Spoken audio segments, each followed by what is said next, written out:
Good morning. Hi. Welcome to the Disaster Response and Communications panel this morning. My name is Kim Stewart, and I am Director of Communications for the NAIC. And it's great to see some familiar faces out in the crowd this morning. And I would like to get to the chance to meet some of you afterwards. If you would like to come up and chat, just grab me. So to make sure you're in the right room this morning, and I know it's a little early, this session will explore best practices that departments of insurance can employ when responding to a disaster. I know you guys are no strangers to the sort of array of disasters that we experience here in the United States, whether that's man-made or natural. So we're looking forward to hearing from our esteemed panel this morning about what's in their communications playbook, things to think about when they know a disaster is coming. I know like Louisiana just experienced an oncoming hurricane, and the East Coast this morning is dealing with bad surf or tropical storms, so things to think about when you can plan ahead, and also for those unforeseen disasters that may emerge that you don't necessarily see coming, but you can rely on your experiences that you've had in the past to get you through it. Okay, so I would like to start with some introductions of our panel. First is Alan McLean, Commissioner of the Arkansas Insurance Department. He's served there since 2020. Commissioner McLean began his career in state government in 1992 with the Arkansas Insurance Department after working with Sedgwick Insurance Group. He worked for the Arkansas Workers' Compensation Commission for 13 years and was the CEO of that commission for almost 9 years. Most recently, Commissioner McLean served as Commissioner of the Arkansas Rehabilitation Services. In this role, which he assumed in 2015, he administered the day-to-day operations of ARS, which administers the Federal Vocational Rehabilitation Act. That's a mouthful. McLean also served on the Arkansas Workforce Development Board and the Governor's Council on Developmental Disabilities. He is a past president of the International Association of Industrial Accident Boards and Commissions and the Council of State Administrators of Vocational Rehabilitation. Welcome, Commissioner McLean. Next, we have Lori Croy, who is Communications Director of the Missouri Department of Commerce and Insurance. Lori focuses on helping Missourians understand who we are, what we do, and how we can help them. Did I say that right, Lori? Missourians? Missourians, sorry, apologies. In addition, she is responsible for communicating with industry partners in areas of insurance, banking, credit unions, and professional licensing to ensure the protection of consumers while also maintaining a safe, level, and competitive playing field. She also has 25 years of experience in higher education and private consulting. In addition to her role at DCI, Lori is an award-winning children's book author, a frequent public speaker, and a food blogger, which I didn't know. She holds an accreditation in public relations, is the current PRSA Public Affairs and Government Section Chair, and was the 2021 PRSA Public Affairs and Government Lloyd B. Dennis Distinguished Leadership Award recipient, and is a Lean Six Sigma Green Belt. Quite impressive. Joining them today is Todd Walker. Todd is Director of Communications for the Ohio Department of Insurance. Todd leads a team of professionals responsible for developing and implementing communication strategies to promote the Ohio Department of Insurance as a leader in consumer protection and market regulation.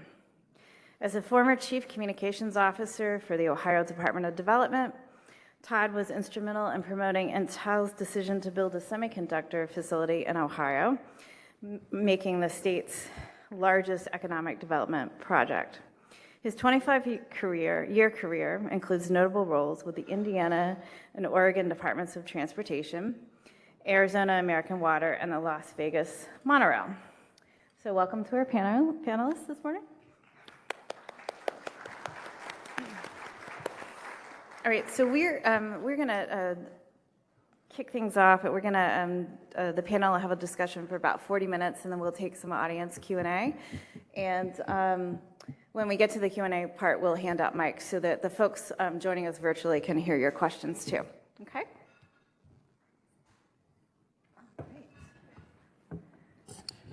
Okay, let's get started. The first question is for you, Commissioner McLean. What can communicators learn from leadership about disaster preparedness and support? When a disaster is on the way, how do you prepare your communication staff or your team if you don't have a communication staff? Thank you. I come from a little bit of a unique perspective in that for a period of time, we have had a communication staff directly reporting to me at the insurance department. For the last year or so, I don't have a direct report that's a communications director, but I'm within an umbrella agency, the Department of Commerce, which does have a comms team. So that's helpful. So I think it depends on the disaster. In Arkansas, what we hide from the most are tornadoes. And sometimes those severe convective storms just pop up without a lot of notice, but don't have quite as much lead time as our friends in Louisiana do for the hurricanes. But so that is typically what we're going to be looking at is a tornado response. So I do the best I can with the staff that I have to make sure that we are getting just some initial notifications out via social media as much as possible, and then to just encouraging preparedness in terms of insurance documents and things like that. Then we'll get into later what happens post-disaster, but a lot of that's when we tend to kick in. But then we want to make sure that we're have as much done ahead of time. I'll use this opportunity to, I don't know if anybody from Louisiana here? Raise your hand. All the way back. All right. So Commissioner Temple sent this out September 9th. Commissioner Temple urges Louisianans to prepare and be insurance ready as Tropical Francine approaches. So, and he gives bullets: be insurance ready, prepare your property, make an evacuation plan, filing a claim, things to do, and then, of course, the contact information for the department. So he was all over it ahead of time. His comms team, I hope that's who that was that raised your hand back there, John Ford and the others there, were ahead of the game and preparing before Francine ever hit the shore. So those type of things are things that I hope to take away and get a little better at in Arkansas. Yeah. So Commissioner McLean, as a follow-up to that, since you don't really have a comm staff at your disposal, how do you lean on other resources within the department to help you out? Sure. Well, on some of this we've done before, thankfully not every year, so it's hard to have an exact template, but within our Arkansas Department of Commerce, there is a fully staffed comms team that if I'm doing a press release, I tell them what I want to say, they get that done, or if I'm something more formal in terms of communication. So I am able to lean on comms staff that aren't entirely insurance focused, which initially I thought that was not a good thing, but we're pivoting and we're working with that, and I'm finding them to be a very good resource. Great, thanks. So Lori, longtime communicator here, what are the most helpful tools in your disaster response playbook, and why? Well, the first thing I'd like to do is to say some of the most important people in my response playbook are sitting at that table over there. We work together, we train together, and how many of you are PIOs, communicators in this room?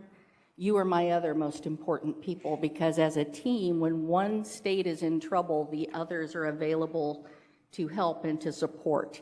The other thing that I would say is really, really important for me is strategic planning is a big deal. Crisis is a big deal. We have to plan for it when we're not in crisis. So we have a communications response plan. How many of you are familiar with your department's continuity of operations plan? Have any of you ever heard of that? Or do you know where it is? Have you ever seen it? This is your assignment when you leave here, is to go and ask your department if you have a continuity of operations plan, who keeps it, and is communications a part of that plan? Actually, the responsibility for that plan lies in our communications team in the Missouri department. So we are intimately familiar with what the communications responses need to be to support every other type of response. So we also have something that we put together. We have a go bag for communications. The worst time to plan for a crisis is when you're in it. So we have a communications go bag, and it's under the table, and I pushed it way far away, and I don't know if I can reach it if you saw me fidgeting. But every one of my team members has one of those too. What's in your bag? What's in my, it's the Mary Poppins bag. It's great.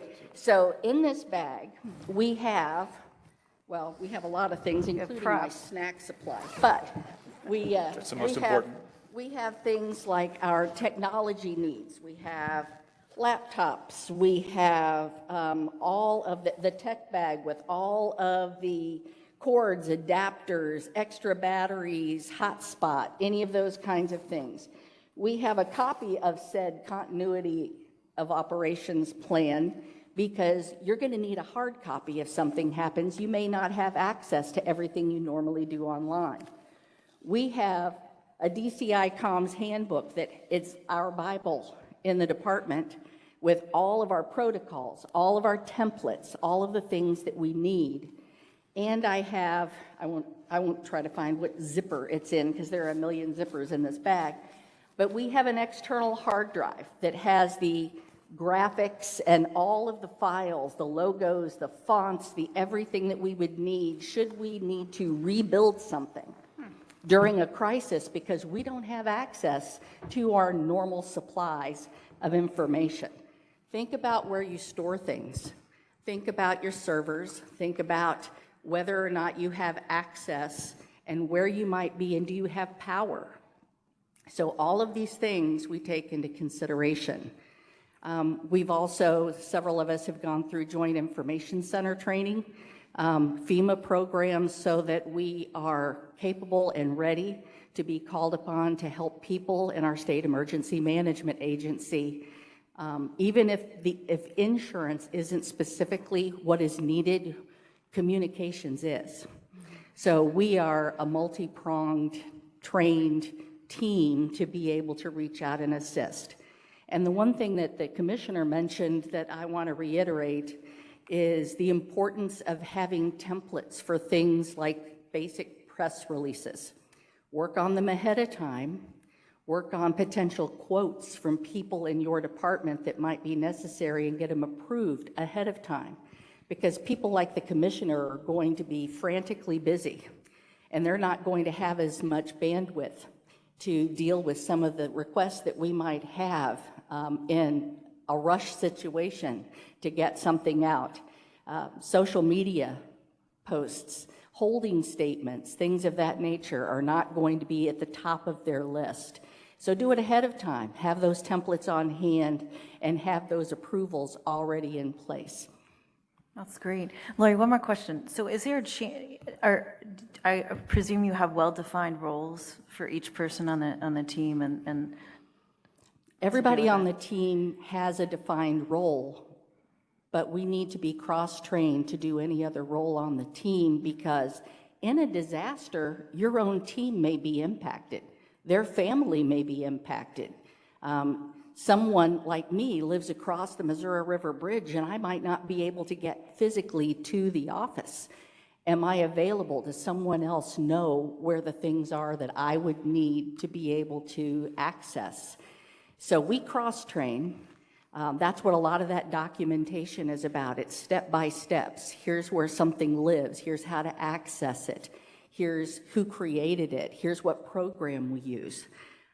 So it's detail. Detail that you don't have time to think about during a crisis, but you're going to need to rely on that. Right, absolutely. Okay, Todd, also longtime communicator in very different roles. Do you want to talk to us about just how you plan for disaster and your experience from a communications standpoint? Sure. Well, starting is with a plan. I mean, the go bag is a great idea, and I don't think I've used that exactly, but it's something I will use in the future. But the most important thing in my experience is having a plan, and it needs to be unique or scalable, flexible plan, depending on disaster type, severity, and impacted area. Also, what I've learned, 2024 has been we've seen the most tornadoes in Ohio in its history, 66, which is, I think, broke a record from 1992. So it's been a unique experience, but the partnerships that we built with the EMAs, both state and local, have been the most important things, because we are not out there on the front lines, we're a part of a team. So usually relying on the EMA has taken the lead and the governor's office on communicating. So we haven't specifically done the news releases. We've been a part of news releases that have gone out to provide information and data, especially while there's an incident ongoing or just shortly thereafter. Right, and the EMA is? Emergency Management Agency. All right. And in Ohio, we have 88 county by county EMAs, so we have great relationships. We do training with them on a quarterly basis.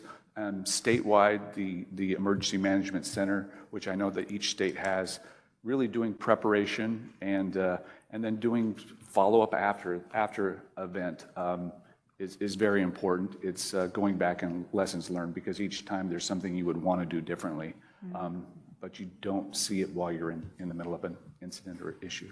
Right, right. And just to follow up there, back in, I'm dating myself, but my early career was in journalism, and I had a pager, and, I covered police and emergencies. And so, I knew, and we listened to the scanner, right? So how do you find out, is there a text chain, or your phone just starts exploding, like say a tornado hits and... Well, the tornadoes, we weren't the first people that reporters reached out to. Yeah. Usually it's EMA and the local EMA and the local sheriff and police. It was really not until a couple of days later where we started getting inundated with people not being able to file claims or having issues with the insurance companies. We did get some questions related to impact, but FEMA really took the lead on talking about, how much damage was done, impacted areas, costs. We really came in later, but we did send teams up there. So we did have a team, our community services division that assists and answers questions, our communications team, and then eventually our director went up there and toured the area, an impacted area, from the most significant storm that we had back in March of this year. Okay. And so circling around to media, Lori, I'm looking at you. Reporters they're gonna want answers, and not only about the scope of damage and how many insured. They always ask how many people have homeowners insurance, and and are my rates going to go up and things like that. So how do you handle media inquiries related to disasters in Missouri? Lori, or anywhere? Well, I think one of the things that's really important for us, again, insurance is generally not the first point of question during a disaster. As the days follow, we get more questions. And I think that one thing that we need to probably do a better job of doing is educating the media that we don't have claims information 5 days after an event has taken place. That just is not going to happen. And a lot of the information that they ask for is not something that our department collects. We have to have some other resources that we can send them to, or in the process of responding, we also need to provide some education about whether or not we are the people they should be calling. So that's usually the situation that I'm in. And a shout out to our market reg statistics folks who are here in the room, because they're my frequent phone-a-friends. Do we track that? Do we have that? Is it available? Many times we have something we can offer, but we don't necessarily have the granularity that people want immediately following an event. Right, right. So Todd, what about you? tips and tricks for dealing with reporters? Well, it depends on the type of incident. In my previous career, there was an incident on the Las Vegas Strip that I was involved in, and it was a live coverage, helicopter in the air, and there's people stranded on a track. It's going to be immediately, there was all live crews there, and immediately they're going to start asking questions. So you had to slow down and segment them. You couldn't do a gaggle and start answering questions because you don't have information and you can't answer questions. But you did want to get them away from your commissioner or your senior leadership so they're not getting barraged with questions. So kind of slowing down and making sure that you're only providing information that's accurate was the most important thing you can do. Right. Another issue was a water contamination issue, which was in the middle of Phoenix, and it was live crews showing up. So it's very different depending on the type of incident or disaster, and who is the lead on responding and answering those questions. Okay. And Commissioner McLean? I'll just add to that, slowing down is a good thing. And as I mentioned, our structure was a little bit of frustration not having my direct PIO, but it has forced, when the media requests have come, I have to get those cleared through some channels that I didn't have to before, and it really has caused me to give better answers. Not because anybody up the chain knew better, it just forced us to think about it, and we'd get a little bit of collaboration on those answers, so I think not giving the quick response, particularly coming from my office, has been a good idea. Yeah, Right. while you may know the answer, slowing down and making sure that you report up to a governor's office, and I know your boss has some extensive experience with communications in her past. But it's important to make sure that everybody's on the same page, that what you're saying is accurate, and that everybody knows at the same time. So if the governor or your commissioner or director is out answering questions, that they're saying the same things that you are. Mm-hmm. Yeah, I love that about slowing down and making sure you have more comprehensive answer. And I think our reporters will be appreciative of that, most reporters anyways. We have a business publication in Arkansas called Arkansas Business, and they had asked me for an interview last week or a couple of weeks ago, and it was all about property insurance and homeowners rates and climate change and things that you could give me the talking points for pretty quickly, but based on our work with C Committee. But instead of doing the interview, I just wrote out the answers to the questions, got my team together. Russ and I worked on it a little bit, sent it up to the comms department, and we massaged it a little bit, fired it off to them. They really didn't want to talk to me. They just wanted those answers. And honestly forgot about it until I got on the plane yesterday morning and opened up my copy of Arkansas Business on the airplane at 6 o'clock in the morning, and there my picture was with the answers to the questions. And so quickly I was taking screenshots and forwarding it to comms people and everything. I forgot this was happening. So kind of in the world of no surprises, it was mostly accurate, except some loss ratio data that they had misread. But in terms of just my messaging, it was good, but it was a surprise, and I had actually kind of forgotten about it and quit looking for it. So. Yeah. I just wanted to point out, too, that especially as comms people, we're responsible for word choices. We write remarks for our leaders. We draft quotes. We write press releases. And I think that it's our responsibility to really, really watch the tone of all of the coverage of things that are happening. We saw, for instance, during the pandemic, phrases like "we're all in this together" go from being something that was positive to something that became very negative in the media. And if we continue to use phrases that have turned negative, we may not have the best opportunity to support the communications efforts that we're looking for. Even the word positive became the most negative word during the pandemic. So again, just be conscious of word and phrase choices as you're reading and studying the media reports following or during an event. Right. That's great advice, Lori. So being willing to edit yourself as a situation develops and shift your messaging a bit.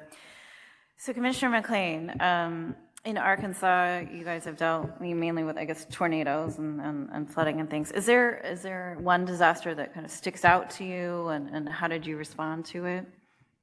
I mean, the one that's still in our minds is March 31st, 2023. We had a line of tornadoes that came through Arkansas and like within had damage to my own home, and then it went several another 100 or so miles to the northeast of Arkansas. So it really hit a lot of population. You know, think of Arkansas not being heavily populated, but it hit a lot of populated areas in our small state. So that was. We knew, yeah, there was going to be some severe weather, but we had no idea, till that day, the extent of the damage. So there was really no way to be prepared for it unless we had Lori's go bag, and which is a great idea, and that would have helped. Fortunately, our operations were not impacted at our office, but we had employees that were and couldn't get in, or they're dealing with.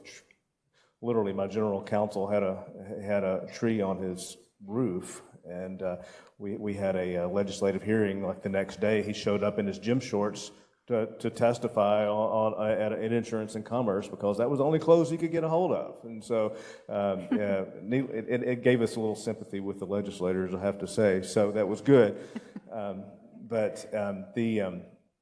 So that was our kind of our big one, and we spent to what was already been referenced. There's not a lot we as insurance regulators can do the first few days except really stay out of the way. But to some extent, there's an expectation that our presence is going to be there, and we set up in our disaster recovery center.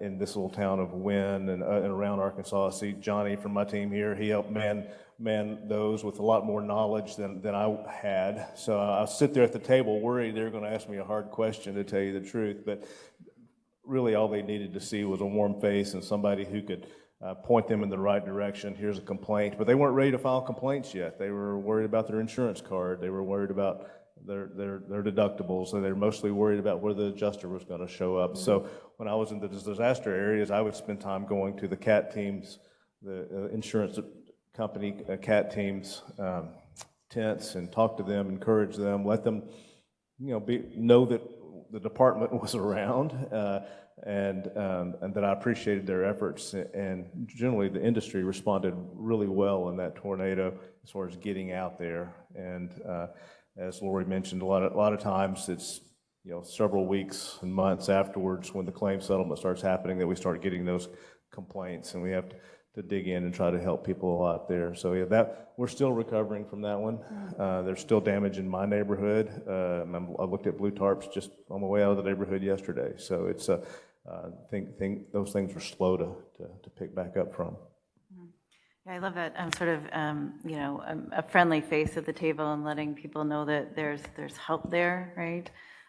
So often you hear, we need to humanize insurance, and so obviously the state departments of insurance are there on the front lines and helping, to be that friendly face and that source of, assistance. I will jump back in. Yeah. I'm sure I'll have another chance, but you referenced the coordination with emergency management, and they're also when the disasters declared and FEMA's coming in, and there's the disaster centers set up with all the state resources. It was real important to our governor that we be there, that the health department there, the DMV be there, all the state resources that could possibly help a consumer be there in the event driver's licenses are lost, birth certificates are gone, insurance policies, they couldn't get their hands on them, things like that. That could help in that situations, because there was times that homes were completely gone and people just don't know. You can't even think, I can find a computer and get online and get my insurance policy. They didn't even think about that, so you kind of have to remind that. But the long line was for FEMA and being able to help a little bit with that. But through some of our collaboration, I'm seeing Brian Blake here with CUSEC, and through some of our our earthquake preparedness that we've done and being a part of the Central U.S. Earthquake Consortium. We, largely led by the efforts in Missouri, but it forced us to collaborate with our emergency management folks in a way that we never had before. I had to be on a panel at the conference a couple of years ago talking about collaborating with emergency management folks. I didn't know them, so I had to force me to go to the emergency management office, go to their operations center, see the really cool offices they have, and they have a lot cool. Their operations center is really cool, and got to sit with the director and the deputy director there. And so we haven't had to collaborate on an earthquake yet, but we have had to collaborate on tornadoes, and having those relationships in place when we're trying to see who needed to be where when was really valuable. So I'm not going to let the opportunity escape for you to plug the Central U.S. Quake Summit coming up. yes, that week. Yeah, that will be October 21st and 22nd in Little Rock. It's the centralusquakesummit.org, centralusquakesummit.org. And Brian Blake would be happy to talk to you about it. Lori, me, we'd love to have you there. It's going to be a great event. Yeah. And Lori, I know you're dying to talk about earthquake preparedness, and that's a whole nother level. But we'll go to Todd right now. So Todd, what's one piece of advice that you can offer to communicators, just in general in this room, or specifically those who work for state DOIs? Well, rely on the expertise of those around you. And I mentioned earlier that you're part of a large, the EMA and the governor's office, but there's a lot of expertise. I mean, what Commissioner McLean said about learning from FEMA. FEMA has great expertise in crisis communication. FEMA and EMA rely on their expertise and incorporate some of those things that you learn into your communications plan. Also, just having everybody prepared with all hands on deck. As Lori said, some people may not be able to respond, so having your team with responsibilities that are assigned and having backup people for each one of those things, having somebody from your legal team on board just to make sure that they're available, having somebody from your community service or consumer services division available. They're experts in answering questions because they answer them on a daily basis. I don't answer questions on a daily basis. Fortunately, we don't get as many media calls as some other state agencies, ODOT and different state agencies do, but relying on the expertise of those around you and going back and learning from what occurred and what you could do differently. Lori, what about you? Advice, just a sort of top of mind advice for communicators. I think that when you're not in a crisis, that is an opportunity for you to train. It's an opportunity for you to learn. So for instance, I will say that in our Department of Insurance, we have such a great gift of professional development opportunities that we are allowed to have. So people on my team, for instance, my deputy comms director is going through the FEMA Master PIO coursework so that she can become very, very capable, not only on the insurance side of things, but also on the emergency management side of things. That makes her incredibly valuable during an event. And I think that anything like that you can do, any kind of knowledge gaps, because that's what we as communicators do. We fill knowledge gaps. We provide learning opportunities for ourselves, but our job is also to educate other people before a crisis occurs. So think about the opportunity to educate about what consumers can do to prepare for tornado, flood, any of the events that take place in your area, and to have all of those assets ready to go so that you can really start pushing them out and reiterating when something like a hurricane's coming, as the commissioner pointed out. Just having all of that ready and available when the time comes. Right, and being willing, I love that, the opportunity to, use your downtime to train. right? And we all certainly have other things going on, but that when a disaster strikes and you just like have to switch that, switch in your brain, and it's like, okay, all right, forget everything else, drop everything, get your go bag, and let's do this, right? And it takes a lot of stamina, I think. But in the moment with all the emotions, start to flying, you can like, wait a minute, we have a plan, right? We know when we have a process, and I think that's so important. So Commissioner McLean, you talked about this a little bit, can you talk a little bit more about sharing best practices and dealing, say, with other agencies in the government in terms of disaster, either preparing for it or you would talk about like in the days after, in the aftermath of it? Sure. The collaboration around, the disaster recovery centers really forced us into that, but collaborating with our other state agencies. Because you think of a disaster recovery center, you think of FEMA, but we had to really, and it actually was a little bit of a struggle trying to get us space in a room at a disaster recovery center. It was the federal operation that was going on, so there was a little bit of a lesson learned, and we had to rely heavily on our, I'll say EMA, just for, we call them ADAM, Arkansas Department of Emergency Management. So they were our contact people with FEMA, but so, I showed up with the team and said, where do you want us to go? And so there was a little bit of a logistical problems that I think, need to be worked out ahead of time. So, you're going to be back in this corner storage room with your insurance department table. Well, the consumers aren't walking through this storage room. They're over at the FEMA table, and by the way, there's insurance, there's revenue or DMV. Let me go. I do need to go talk to them. But if you're out of sight, you're out of mind, and so a lesson we learned there, and we haven't really acted upon it yet, is to think ahead on those things to coordinate that effort better, because everybody's just trying to get as much out there as quickly as possible, and you understand people are moving really fast, but to be able to coordinate and all be together, I think was huge, and it was a little bit of chaos at first. Interesting. You had to fight for space, because insurance is woven in so much into every people's everyday lives that you just don't think about it. So good for you. Before we open it up to questions, I'll give you guys, sort of popcorn if you have any other thoughts you'd like to share with this group before we take some questions. One thing I'll say is I've only had a short experience, about 1.5 years in the insurance industry and communications perspective, but rely on the expertise of the NAIC. I mean, Alana and yourself, being able to go to you, whether your team's large or small, you can reach out to people that have it. Reach out to Lori, reach out to myself. I would defer to Lori or the commissioner before I'd reach out to myself, but just absolutely. utilize the resources that are available between the NAIC. I mean, even like the disaster recovery toolkit and home inventory checklist, all of these things are what people can do before something happens and then after it happens. So if you don't have it, the NAIC has it to be able to help you out with.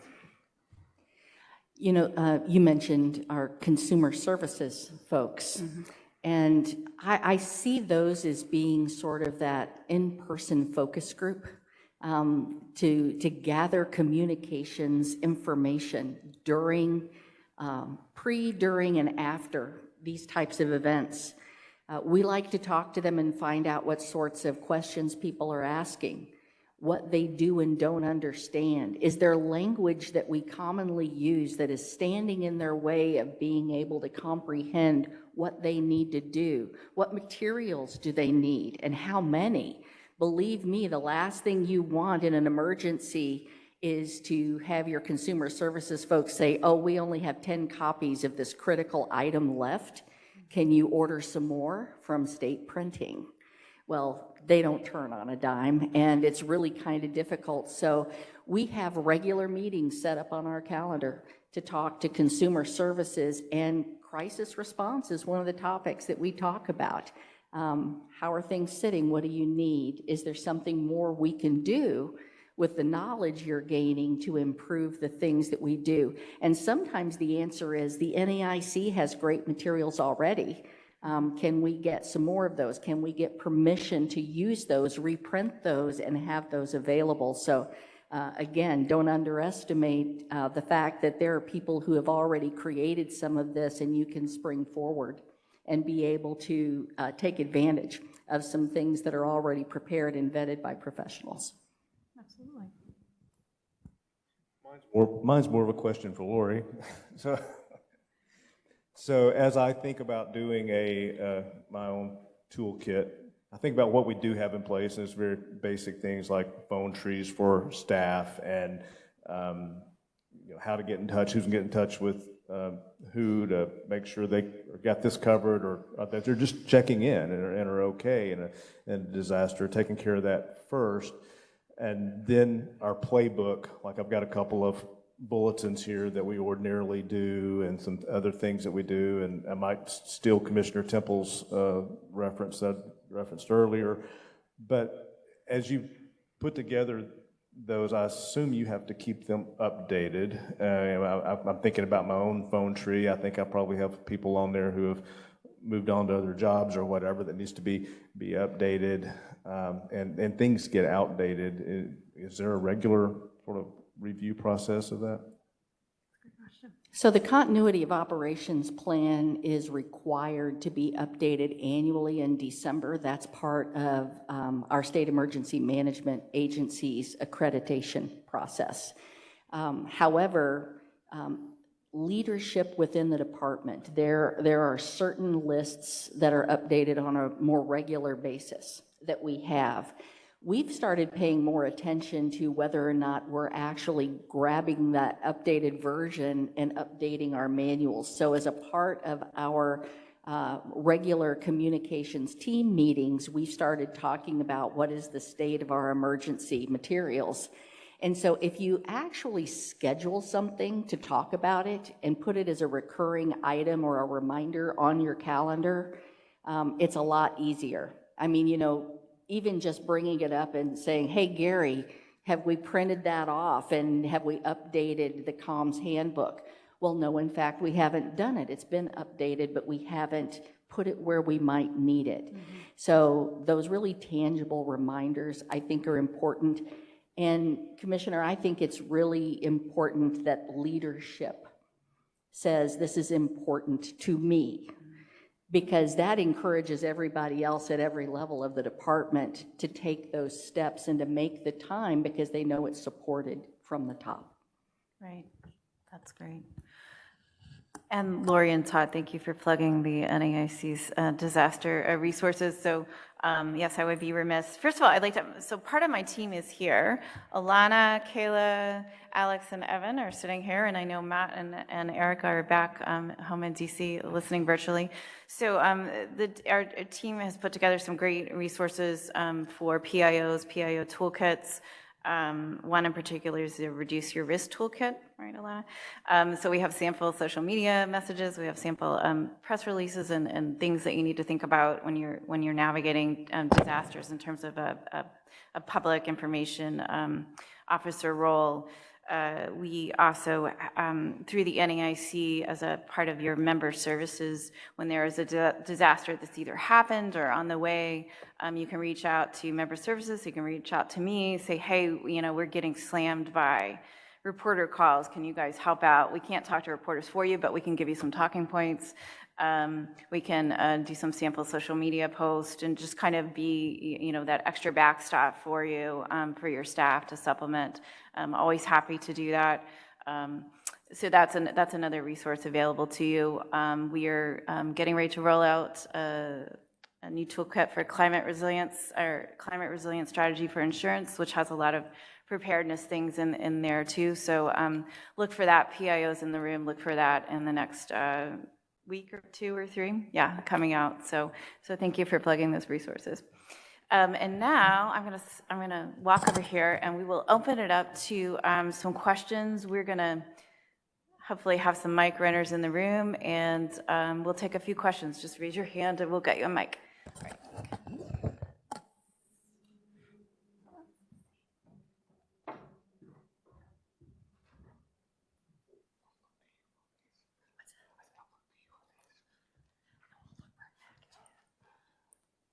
So Lori, I really like the idea of the go bag. I mean, you mentioned the external hard drive in there.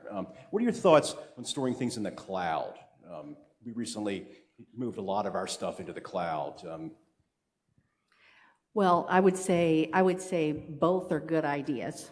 Both are good ideas. The more access points you can have, knowing that your IT departments will have the final say on what you are able to do in the security of those places. So please make sure you're asking what your department's abilities are to use some of those tools. But I'm a big proponent of being prepared in as many places as possible, and that you can maintain, because you need to make sure that everything is maintained. So the more points you create, the more maintenance you have.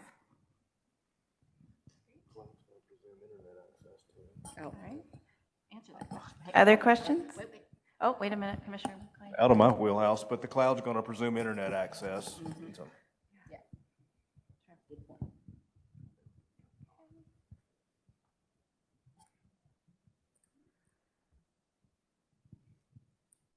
Do any of you guys have like formal structured tabletop exercises that, and if you do, could they be shared with other states to use? Thanks. We don't have, like, within the department, we don't have tabletop exercise. We are part of, the state, crisis communication and tabletop exercises, which we have on a quarterly basis. We get together with other state agencies for disaster response and do tabletop exercises. Because we work really hard on our relationship with state emergency management, we have now become invitees to their emergency preparation exercises, and not just our state, but some of the regional ones. So depending on what your bandwidth is, there are opportunities to do that. But I think relationship building is the key. I'm curious to know, your state does tabletop exercises?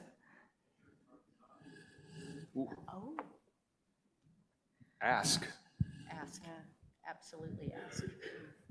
So if anyone wants to scan the QR code on the top of the slide up there, that's going to have some resources for you. Disaster preparedness from Ohio, I believe. Thank you, Todd.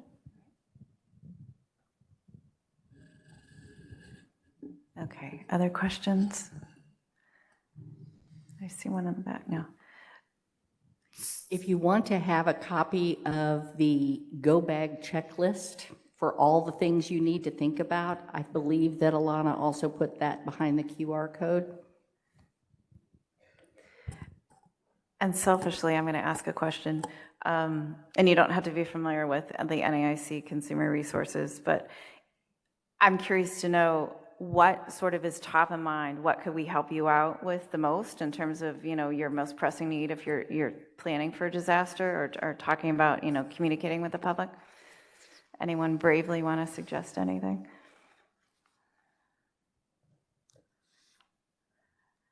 No? Okay. I'm on my way. We'll just keep on trucking, right? Yeah. All right. Okay. Terrific.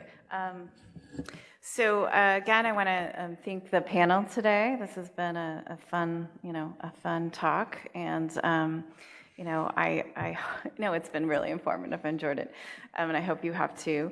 And as Alana said, you can scan the QR code for some resources for disaster planning, and then stop by the communications booth over in the convention center, and there's another QR code that you can link to our website and find the resources that you need for helping out. And so thank you panel.